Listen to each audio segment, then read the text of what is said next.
In the next few minutes, I'm going to explain to you why search intent is the secret to superior keyword research. I'm going to give you a system that is going to help impact how your keyword research is conducted, how it is implemented into content, and I believe impact the results you're going to get from that keyword research. So let's dive in. First of all, what is search intent? Essentially, there are 4 categories of search intent.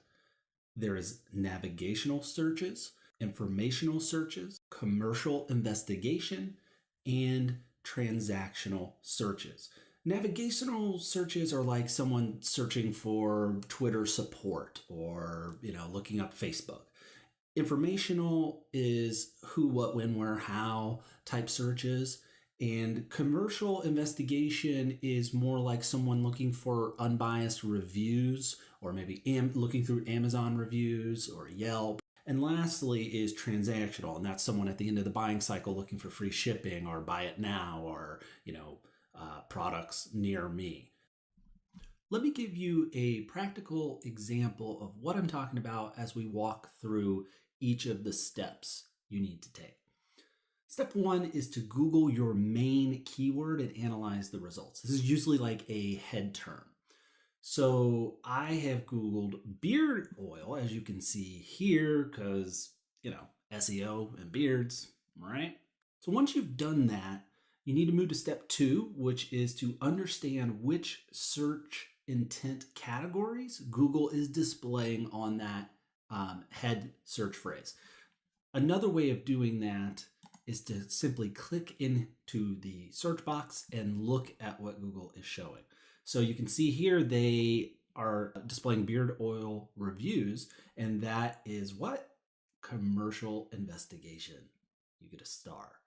Beard oil growth, that's more in the informational how-to. And then here are your transactional, and you even could consider this navigational because they're trying to get somewhere specific on a specific site. So what does this tell us? This you will see play out on a lot of head terms. And a head term is essentially something very broad, not very specific. And Google doesn't actually know what your intent is. So it's kind of giving you a little bit of everything. And you'll notice that. It may be product focused. So here's some pricing, here's some products. There's advertising on the page. The first result, though, is informational. It's saying, what the heck is beard oil? How does it work? But the very second one is on, kind of an e-commerce site. So it's a little bit all over the map. And you'll notice that Google does this with a lot of head terms. That's going to lead us to step 3. Step 3 is you now want to hone in on your results for the specific category that you're going to try to make content for and do keyword research for and optimize for. In this case, we're going to look at informational. So we're more interested of this article than we are of this product-focused transactional content. So let's take a look at a more specific informational keyword. And here I have, what does beard oil do? Notice now there's no ads. The results are all, informational. There's a featured snippet here that's informational from that Huffington Post, that result that was ranking number 1. It's the same one, but now they're displaying the information differently because search intent. None of this is complicated, but once you get this ingrained in how you do keyword research and how you match this up, it's going to make a massive difference. I'm looking at this. I see that, these informational searches are probably the way I want to go, and I want to kind of match up with what's out there right now that's doing well in the top 10 and top 20 on Google. Step 4 would be to use Answer the Public. It is a free keyword tool. If you are not familiar with it, you should check out my free keyword research video I did. I did a ton of free keyword tools. You can check that out. This is one of them. And I've put beard oil into Answer the Public, and essentially it's going to show me all the questions and prepositions that are being asked around my head term, which is beard oil. This is where you're going to get a lot more of that informational intent. You know, who needs beard oil? How do you make it? What's it made out of? All that kind of stuff is in here. So what I want you to do is I want you to go up here and export this to a CSV. That is going to lead us to step 5, and we're going to analyze the keywords in bulk with another keyword tool, Keywords Everywhere. Keywords Everywhere is free. It's if you have a paid tool, go ahead and use that too. I'm just showing you some free options so you have them. So I just took all the prepositions and all the questions from Answer the Public, and then I pasted them into Keywords Everywhere, and here are my results. You can see one of the top searches is what does beard oil do? People are asking about growth, things like that. That's going to lead us into step 6, which is to create a keyword list that aligns, and this is key, that aligns exclusively with your search intent category. So beard oil near me, that's, you know, a mobile search. It has nothing to do with your search intent that you're optimizing for.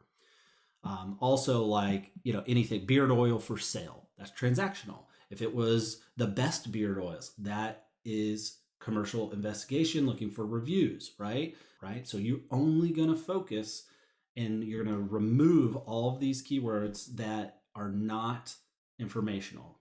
So don't try to do too much with one thing. Just hyper optimize on informational search intent. If that's what you're going for. Obviously, if you're going for reviews, then sure, go for that. So that would bring us to step 7. So what you're going to end up with is a list like this. These are the target keywords that I grabbed that are, you know, informational. You know, how do you do this? Why do you do this? How often should you do this? That kind of thing. I've removed all the things we just talked about, the research ones, the commercial ones, all that's gone. And so this is what we're left with that has traffic. Now, this is where everybody tends to make a mistake. They take this keyword list and they hand it off to their copywriters. It's not the worst thing in the world to do. You're giving them a lot of direction, but you're not going to like the result you get, and I don't think Google will either. It's just human nature that they're going to try to like shoehorn in these keywords everywhere, and it just doesn't work out 99% of the time. So what you're actually going to do is step 7.